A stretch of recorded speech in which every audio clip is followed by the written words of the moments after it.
आदाब दोस्तों, मैं हूं सुमुल शकील। खैर मकदम है आपका हमारे प्रोग्राम रोज़गार से कामयाबी तक में। आज हम आपको एथिकल हैकिंग और साइबर सिक्योरिटी की फील्ड के बारे में जानकारी देंगे। आपको बताएंगे कि इस फील्ड में क्या क्या करियर अपॉर्चुनिटीज़ हैं, कहां कहां तालीम हासिल कर सकते हैं, क्या कुछ खास है इस फील्ड में आपके लिए। ये तमाम जानकारी आज हम आपको देंगे, लेकिन सबसे पहले आइए इस पैकेज के ज़रिए जान लेते हैं कि एथिकल हैकिंग और साइबर सिक्योरिटी की फील्ड आखिर है क्या।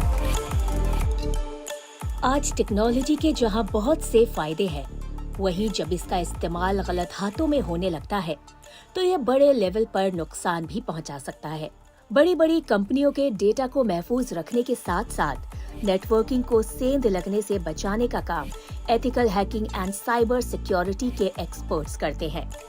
इस फील्ड में आने के लिए candidates cyber security, information technology या कंप्यूटर साइंस जैसे सब्जेक्ट्स में बैचलर्स प्रोग्राम कर सकते हैं। इन कोर्सेज के तहत उन्हें बहुत सी चीजें सिखाई जाती हैं, जैसे अलग अलग सॉफ्टवेयर के बारे में जानकारी, पेनिट्रेशन टेक्निक, एथिकल हैकिंग वगैरह। कंपनियों को साइबर अटैक से बचाना और उनका डेटा महफूज रखना इनका खास और अहम काम होता है। ये कंपनी के ऑनलाइन बिजनेस का पूरा ध्यान रखते हैं। आज सरकारी सतह के अलावा और बहुत सी आईटी फर्म्स इन्हें नौकरी पर रखती हैं। साइबर क्राइम रोकने के लिए सभी देशों ने अलग अलग कानून बनाए हैं। हैकिंग और blackmailing, stalking, copyright, credit card चोरी, फ्रॉड, पोर्नोग्राफी जैसे जुर्मों की शिकायतें दर्ज करने के लिए स्पेशल पुलिस स्टेशन भी खोले जा रहे हैं, जिसके सबब इस फील्ड में साइबर सिक्योरिटी के पेशेवरों की मांग बढ़ गई है। इस फील्ड के जानकार ही ये यकीनी बनाते हैं कि सभी सिक्योरिटी सिस्टम के जरिए ऑनलाइन खतरों का मुकाबला पूरी मुस्तैदी से किया जा सके। साफ तौर पर कहा जा सकता है कि आज इंटरनेट का इस्तेमाल जिस रफ्तार से हर शोबे में बढ़ रहा है, उसी के सबब साइबर सिक्योरिटी के एक्सपर्ट की मांग लगातार बढ़ रही है।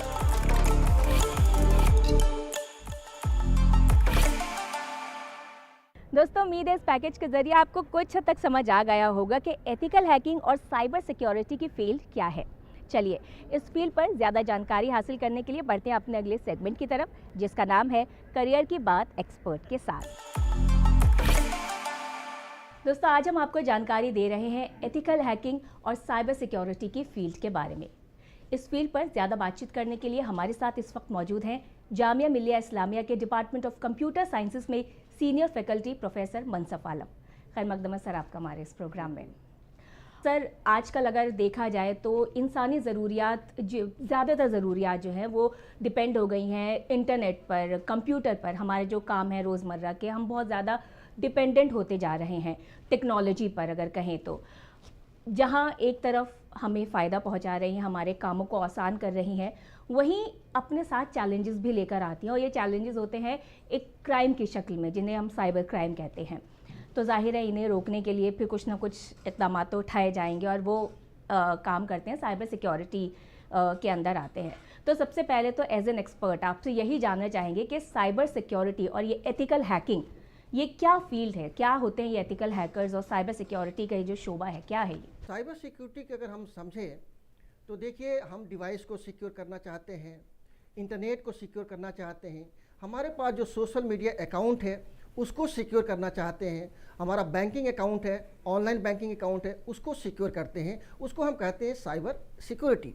इसके लिए बहुत सारे मैकेनिज्म है जो लोग यूज करते हैं, और सिक्योरिटी के लिए हम ऑलवेज जो है अपने अकाउंट में सेफ्टी टिप्स है, उसके सिक्योरिटी मेजर्स है, उसको लेते हैं। ये बात हुई हमारे साइबर सिक्योरिटी की। दूसरी तरह हम बात करें इथिकल हैकर्स। इथिकल हैकर्स से पहले हम समझें कि हैकर्स क्या होता है। हैकर्स क्या करते हैं, आपके अकाउंट में इन करते हैं और आपके इंपॉर्टेंट डेटा को चुरा लेते हैं, थेफ्ट कर लेते हैं, या आपको नुकसान कर देते हैं। तो हैकर्स जो है बहुत तरह के होते हैं। जैसे आपके पास ब्लू हैट हैकर्स है, रेड हैट हैकर्स है, पिंक हैट हैकर्स है, वाइट हैट हैकर्स है। तो वेरियस टाइप के हैकर्स होते हैं। अब बात करते हैं हम इथिकल हैकर्स। जो इथिकल्स हैकर्स है, इथिकल हैकर्स का दूसरा नाम है वाइट हैट हैकर्स। अब इथिकल हैकर्स का काम क्या होता है, ये क्या करता है कि जो साइबर सिक्योरिटी एक्सपर्ट एक रूल को बनाते हैं, सिस्टम को बनाते हैं, ताकि कोई साइबर क्रिमिनल्स उस सिस्टम में इन करके उनके डेटा को न चुरा ले या उनको नुकसान न पहुंचा पाए। अब इस सिक्योरिटी सिस्टम को जो इथिकल हैकर्स है उसको रिव्यू करते हैं, उसको फाइंड आउट करते हैं कि इस सिस्टम में क्या कोई फ्लॉज है या नहीं है। इस तरह से वो इथिकल हैकर्स क्या करता है कि सारे फ्लॉज को देखता है, उसको डायग्नोस करता है, एनालिसिस करता है कि कहाँ कहाँ पे प्रॉब्लम हो सकता है, कहाँ पे हमारा वीक पॉइंट है जहाँ पे साइबर क्रिमिनल्स अटैक कर सकते हैं। लेकिन ये जो हैकर्स है ना, एक रेगुलेशन के तहत काम करता है। जैसे इसके लिए एक रेगुलेशन बनाया गया, यानी कि ये लीगल है, इलीगल नहीं है। जो स्किल्स हमारे पास हैकर्स के पास होता है, सेम स्किल्स हमारे इथिकल हैकर्स के पास है। लेकिन इथिकल हैकर जो है क्या करता है, पॉजिटिव काम करता है, निगेटिव काम नहीं करता है। यानी कि सिस्टम के परफॉर्मेंस को मेंटेन करता है, कोई साइबर क्रिमिनल्स आए उसको हैक करे, उससे बचाता है।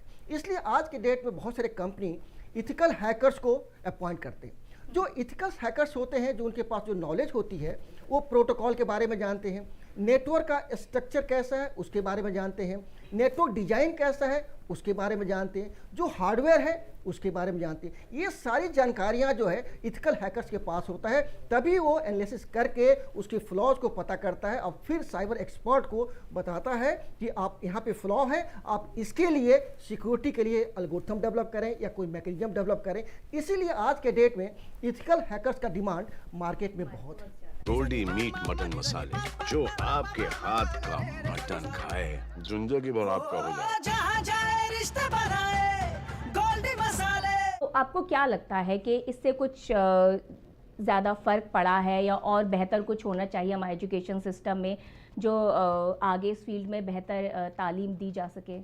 इसमें स्टार्ट हो गया है कि साइबर सिक्योरिटी, बीटेक इन साइबर सिक्योरिटी भी लोग यूज कर रहे हैं, एमटेक इन साइबर सिक्योरिटी, क्योंकि डे बाय डे आप देखिए तो साइबर वर्ल्ड में साइबर क्राइम बढ़ने लगा है और जो साइबर क्रिमिनल्स का जो दिमाग होता है बहुत तेज चलता है। तो डिफरेंट टाइप के सर्च करते हैं वेज, तो अब हम उसको सॉल्व करने के लिए डिफरेंट तरह के बहुत डिफरेंट तरीके के हम टेक्निक को सिखाते हैं, क्या क्या साइबर क्राइम हो सकता है, उसे कैसे हम बचेंगे। तो जब हम स्पेशलाइज करते हैं, स्पेशलाइज एल्गोरिथम हम सिखाते हैं उसको साइबर सिक्योरिटी के बारे में, जो प्रोटोकॉल्स है, प्रोटोकॉल्स को कैसे कोई मॉडिफाई कर सकता है, अगर प्रोटोकॉल को कोई मॉडिफाई करता है हम उस पर कैसे काम करेंगे। यानी कि जब हम मास्टर में कराते हैं या एमटेक कराते हैं तो उसमें बहुत ही डेप्थ में चले जाते हैं, यानी कि स्पेशलाइजेशन हो जाता है।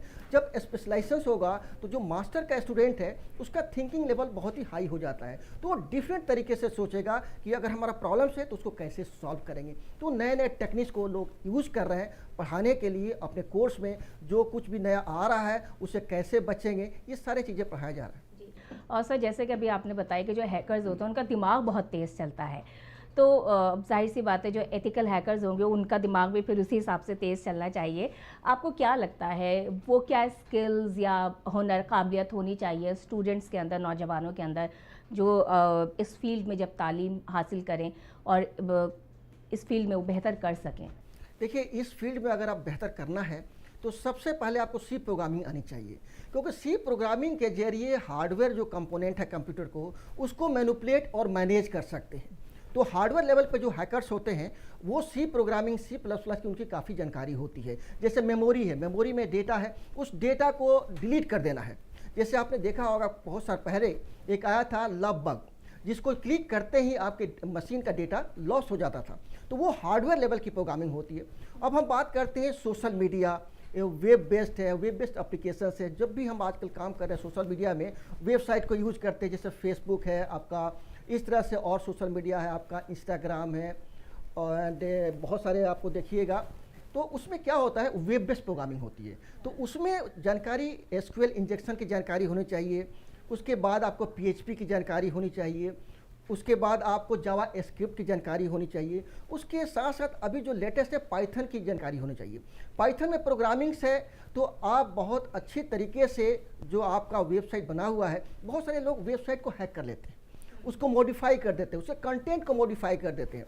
जैसे एसक्यूएल इंजेक्शन आप देखिए, एसक्यूएल इंजेक्शंस के कंटेंट को मॉडिफाई कर दिया। तो अगर किसी कंपनी के वेबसाइट को कंटेंट को मॉडिफाई कर दिया, बहुत खतरनाक है।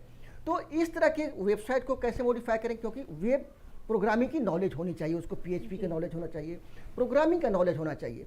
तो इस तरह से अगर नॉलेज है स्टूडेंट्स को तो वो अपने इथिकल हैकर्स की तरह काम कर सकते हैं, लेकिन इथिकल हैकर्स जो होगा ना वो एक रूल एंड रेगुलेशन के साथ काम करेगा, जबकि अनइथिकल हैकर यानी कि हैकर्स जो होगा उसको कोई प्रॉब्लम नहीं है किसी को कितना भी नुकसान हो, क्योंकि उसका पर्पस ही है कि हमें पैसा अर्न करना है। मान लीजिए कि आपके साइट को हैक कर लिया और कहता है कि मुझे इतना पैसा दीजिए तब हम रिलीज करेंगे, तो उतने टाइम में उस कंपनी को कितना नुकसान होगा, उसके रेपुटेशन डैमेज हो सकता है।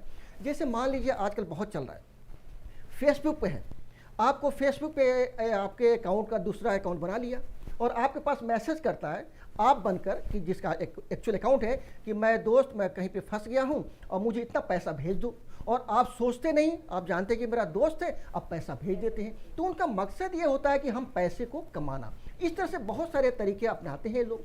मान लीजिए कि आपका वेबसाइट को हैक किया, उसके साथ साथ आपके अकाउंट को हैक कर लिया और कहा कि आपका उसमें फोटोग्राफ्स है, उस फोटोग्राफ्स को मॉर्फ कर दिया और फिर वीडियो बनाकर आपको भेज रहे हैं और आपसे कहता है कि आप पैसा दीजिए नहीं तो हम इसको अपलोड कर देंगे। उस सिचुएशन में इंसान घबरा जाता है और उसको पेमेंट कर देता है। तो ये सब इलीगल है, लेकिन जो इथिकल हैकर्स है इससे बचता है, क्योंकि उसको एक रूल एंड रेगुलेशन के साथ काम करता है। उसको क्या करना है, सोसाइटी में लोगों को बचाना है। अगर कंपनी ने हायर किया है तो कंपनी के डेटा को बचाना है। तो इसके लिए जो इथिकल हैकर्स है इसके लिए चैलेंजेज हो जाता है, क्योंकि एक रूल के तहत काम करना है, जबकि हैकर्स है उसको रूल के तहत काम नहीं करना, जो मर्जी है वो करता है। और डिफरेंट जो निगेटिव बात करते हैं ना, निगेटिव डायरेक्शन में इंसान का दिमाग बहुत काम करता है और पॉजिटिव में कम करता है, तो क्योंकि रूल से बाउंडेड है। सर, जैसा कि आपने बताया कि इंडिविजुअल भी अटैक करते हैं हैकर्स, कंपनीज पे तो करते ही करते हैं, उनका डेटा चुराते हैं, बहुत सारी उनके दिमाग में चीज़ें चली होती है। कंपनीज जो होती है वो तो एथिकल हैकर्स हायर कर लेती है, उनके पास अपने डेटा को सेव करने के लिए उनके अपने एथिकल हैकर्स होते हैं। बट इंडिविजुअली जब ये हैकर्स अटैक करते हैं थ्रू सोशल मीडिया, आपके अकाउंट्स को हैक कर लिया या आपको लिंक भेज देते हैं, कोई आप उस लिंक पे क्लिक कर लेते हैं तो आपकी इन्फॉर्मेशन उनके पास चल जाती है। आजकल चल रहा है कि व्हाट्सएप पर भी ऐसे बहुत से लिंक भेजे जा रहे हैं, हम आए दिन देखते रहते हैं, वीडियोज़ आ रही हैं तो लोग उस लिंक पे क्लिक कर देते हैं, उनकी इन्फॉर्मेशन उनके पास चल जाती है। इंडिविजुअली अगर हम बात करें तो किस तरह से बचा जा सकता है इन हैकर्स से? देखिए, आज के डेट में सबसे जो इम्पोर्टेंट है कि इंसान को सावधान रहना होगा। अगर कोई इंसान आपके पास एक लिंक भेजता है और आपको कहता है कि इस लिंक पे क्लिक करने से आपको इतना डॉलर मिल सकता है, इतना पैसा मिल सकता है या ये आपको फ़ायदा हो सकता है, तो हमेशा किसी भी अननोन लिंक पे क्लिक नहीं करना चाहिए। दूसरी बात, अगर मैं कहूँ कि आज के डेट में इंसान जो है ऑनलाइन शॉपिंग करता है, तो जब ऑनलाइन शॉपिंग करते हैं तो हम गूगल से URL सर्च कर लेते हैं, उस पर क्लिक कर देते हैं, लेकिन कई दफ़ा गूगल पे फेक URL होता है, उस पर क्लिक किया, इन्फॉर्मेशन दिया, हैकर्स के पास इन्फॉर्मेशन चला जाता है। तो जब भी कभी ऑनलाइन अगर हम शॉपिंग करें तो एक बात का ध्यान जरूर रखें कि HTTP है तो HTTPS होना चाहिए। S का मतलब सिक्योर। तो अगर आप सिक्योर साइट से आप परचेजिंग करते हैं तो कोई प्रॉब्लम नहीं होगी। बात करते हैं व्हाट्सएप की। आजकल व्हाट्सएप के जरिए बहुत ज़्यादा क्राइम हो रहा है। व्हाट्सएप में क्या होता है कि किसी का कॉल आता है, वीडियो कॉल आता है किसी लड़की का, और लड़के के पास वो लड़का फोटो उसको देखकर कॉल कर लेता है, बात कर लेता है, उतने ही देर में वो उसका फोटो थोड़ा सा बर्गल फोटो आता है और थोड़ा सा कट होने के बाद उसका वीडियो बन जाता है। अब वीडियो बनाने के बाद वो क्या करते हैं, वो भेज देते हैं, कहते हैं इस वीडियो को हम वायरल कर देंगे, नहीं तो आप मुझे इतना पैसा दे दीजिए। तो इससे बचने के लिए कि जब भी आपको व्हाट्सएप पे अननोन पर्सन का वीडियो कॉल आए तो उसको रिसीव ना करें, क्योंकि वीडियो कॉल जो करता है वो आपको जानने वाला है। यहाँ पे एक सेफ्टी है। व्हाट्सएप में 3 सिक्योरिटी को बहुत ध्यान रखने की जरूरत है, तो वो बच सकते हैं। सबसे पहले जो ऐप्स का इंस्टॉलेशन होता है अदर सोर्स से रेस्ट्रिक्ट कर दीजिए, वरना क्या होगा कि आजकल ऐसे ऐसे हैकर्स हैं जो आपको ऑटोमेटिक सॉफ्टवेयर को इंस्टॉल कर देते हैं आपके मोबाइल पे, जो सेंसिटिव वेबसाइट है या डेटा भी डाल सकते हैं। तो अनऑथराइज सोर्सेज को रेस्ट्रिक्ट कर दीजिए। दूसरी बात है कि आप अपने मोबाइल फ़ोन को किसी को मत दीजिए। अगर आपने अपने मोबाइल फ़ोन को दिया तो जो आपका व्हाट्सएप का QR कोड है या वो किसी डिवाइस से स्कैन कर लिया, जब स्कैन कर लिया और फिर आप बातें करते तो सारे के सारे डेटा वहाँ पे जा रहा है।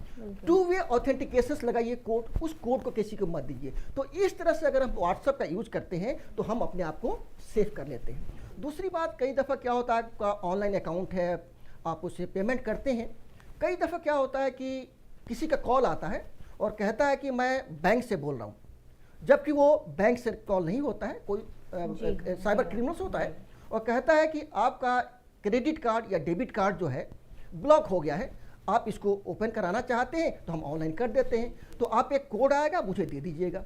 तो उस सिचुएशन में क्या करना चाहिए, उसको कोड मत दीजिए, फ़ौरन बैंक में फ़ोन कीजिए और पता कीजिए कि क्या किसी ने आपको कॉल किया है या नहीं, या तो आप डायरेक्टली बैंक चले जाइए। तो इस तरह से बच सकते हैं। आजकल एक और नया फ्रॉड चला हुआ है जिसको कहते हैं कि उस आपने एक सामान खरीदा या नहीं खरीदा, फ़ौरन आपके पास कुरियर से फ़ोन आता है कि आपने सामान खरीदा था, हम आपको डिलीवर करने आए हैं, लेकिन आपका घर का एड्रेस नहीं मिल रहा है। तो आप कहते हैं कि नहीं हमने तो कोई सामान नहीं खरीदा, तो कहते नहीं आपने गलती से क्लिक कर दिया होगा, ये हो गया है।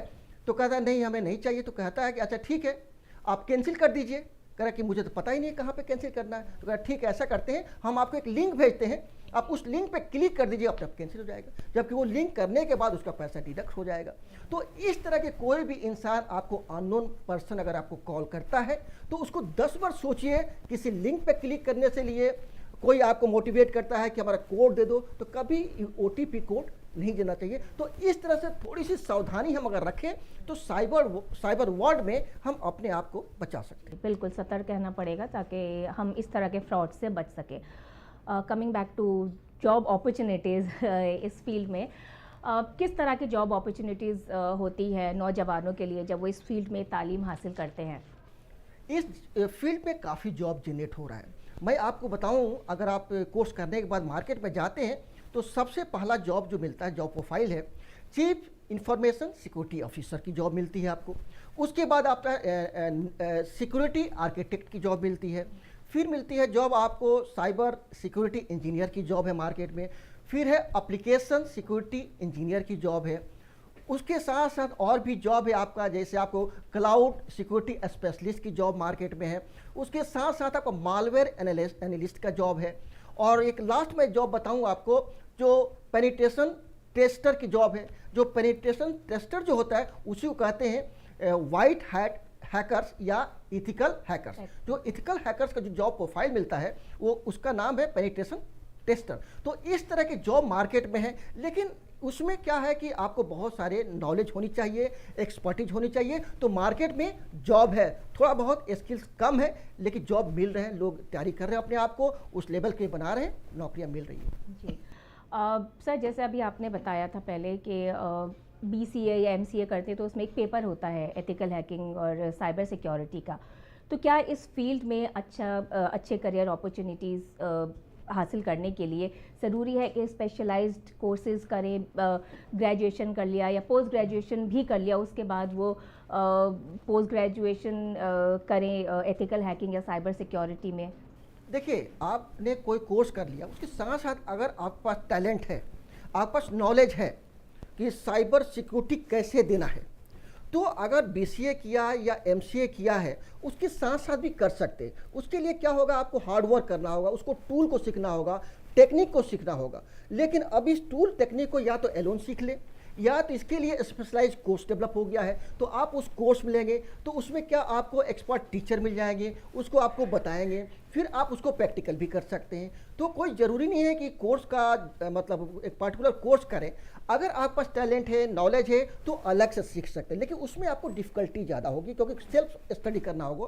अगर कोई कोर्स चला रहा है उस पर, तो डिफरेंट टाइप के जो एक्सपर्ट टीचर होंगे वो आपको बताएंगे, डिफरेंट सिचुएशंस को बताएंगे, पूरे के पूरे डेटा और डिटेल्स जो आपको मिल जाएगा, आपकी नॉलेज इंक्रीज हो जाएगी। तो कोर्स इसीलिए कई जगह पे आप देखिएगा कि ethical hackers and cyber security के कोर्स चल रहा है, MTech में भी चल रहा है, कई दफ़ा तो BTech specialisation with cyber security. तो इस तरह के कोर्सेज चल रहे हैं। जामिया मिलिया इस्लामिया की बात करें अगर सर, तो यहाँ पे किस तरह के कोर्सेज कराए जाते हैं इस फील्ड में?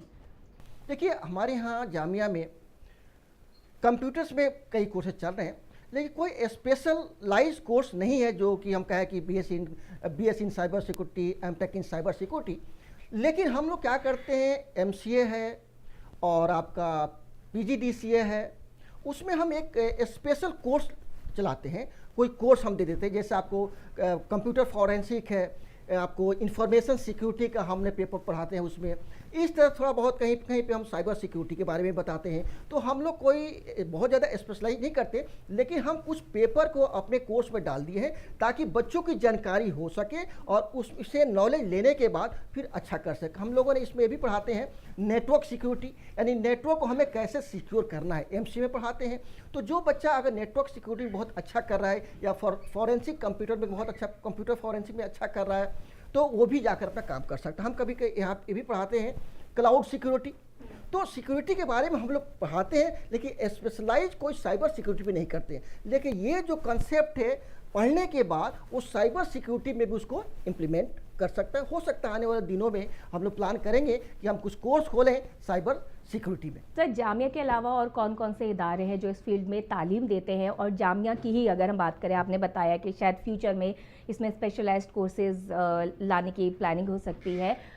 इस फील्ड की ही अगर हम बात करें कोर्सेज के अलावा, और क्या ख़ास कुछ ऐसा है जो जामिया में आने वाले वक्त में हम देख सकते हैं, या इस फील्ड को लेकर आने वाले दिनों में क्या बदलाव हो सकते हैं इन जनरल अगर हम बात करें तो? इसमें देखिए हमारे डिपार्टमेंट में काफ़ी स्टूडेंट है, रिसर्च स्कॉलर जो रिसर्च कर रहे हैं सिक्योरिटी फील्ड में। तो जाहिर सी बात है सिक्योरिटी फील्ड में रिसर्च करते हैं तो नया नया टेक्निक को डेवलप करेंगे, बहुत सारे एल्गोरिथम को डेवलप करेंगे। तो उस एल्गोरिथम को, उस टेक्निक्स को आप जो साइबर वर्ल्ड में यूज हो सकता है, क्योंकि वो नए आइडिया पे काम करते हैं, नया आइडिया डेवलप करते हैं, तो फिर उसको यूज हो सकता है। क्योंकि यहाँ पे काफ़ी लोग सिक्योरिटी में काम कर रहे हैं। जहाँ तक जो बात है कि इंडिया में कहाँ कहाँ पे इस तरह के कोर्सेज चलते हैं, तो मैं आपको बताऊं, जैसे सेंट्रल यूनिवर्सिटी है, गवर्नमेंट यूनिवर्सिटी में आपका यहाँ पे है आईआईटी दिल्ली में कोर्स चलते हैं।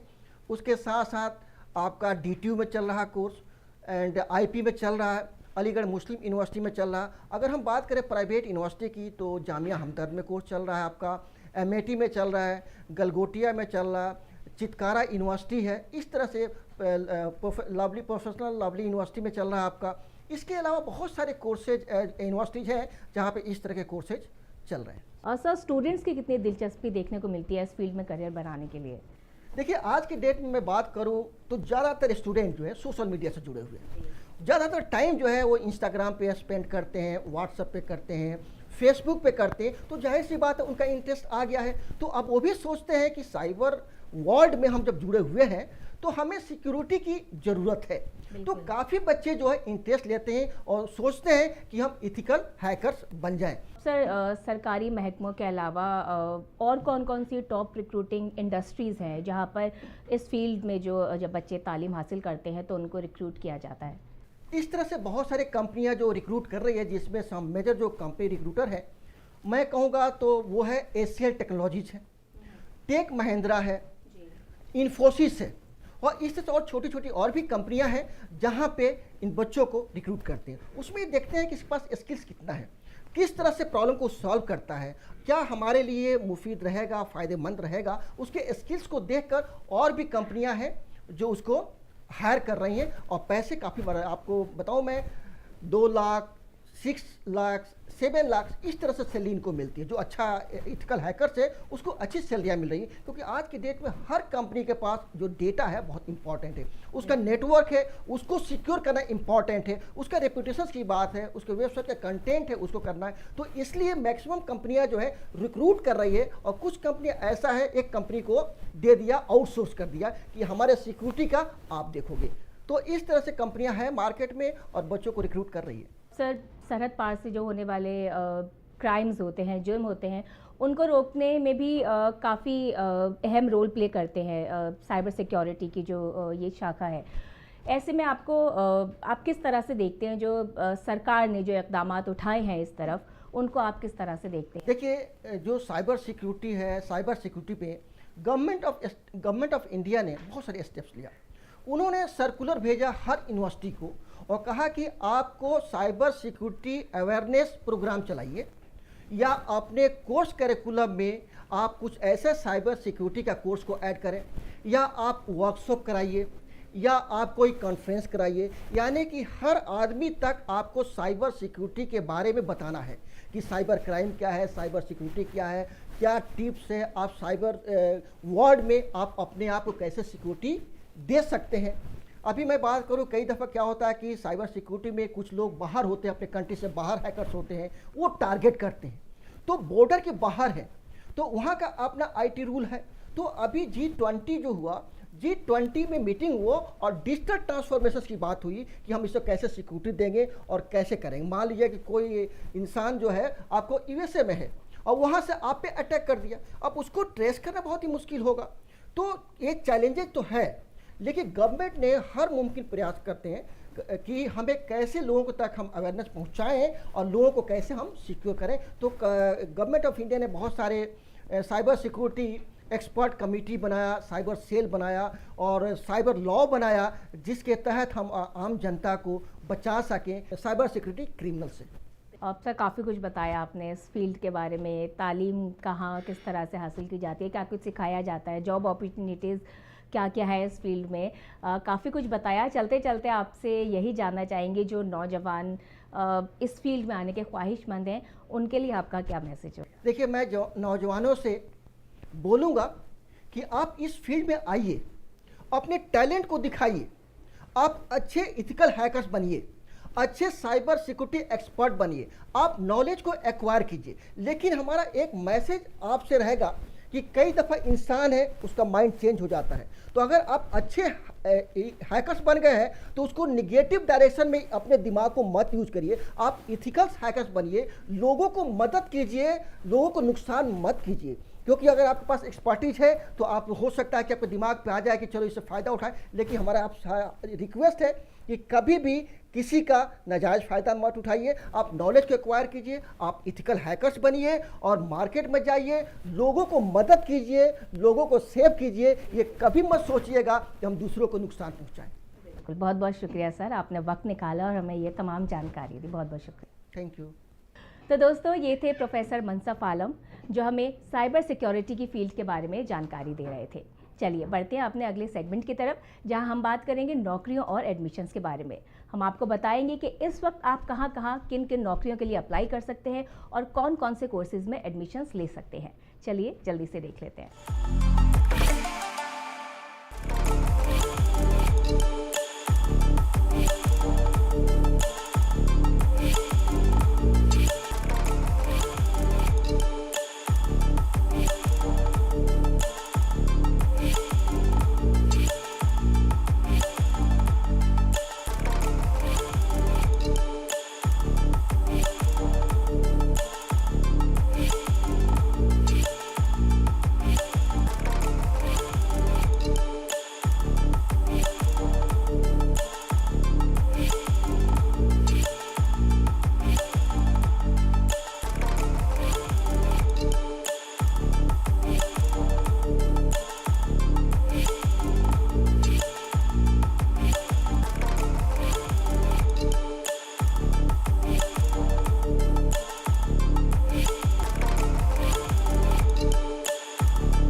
दोस्तों, उम्मीद है हमारा आज का एपिसोड आपको ज़रूर पसंद आया होगा। अगले हफ्ते आपके करियर से जुड़ी एक नई फील्ड की जानकारी के साथ आपसे फिर होगी मुलाकात। तब तक के लिए मुझे दीजिए इजाज़त। आदाब।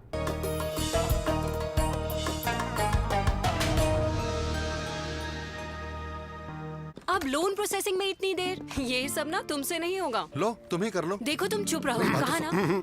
इधर आओ, क्या बात है? फाइनेंशियल एसेट्स का सबूत देना है, इस वजह से लोन अटका हुआ है। देखो, अकाउंट एग्रीगेटर से जुड़ो। अकाउंट एग्रीगेटर बैंक्स वगैरह के पास दस्तयाब आपकी माली मालूमात को आपके वाज़े इत्तफाक से कर्ज देने वाले सभी माली अदारों से साझा करता है। पापा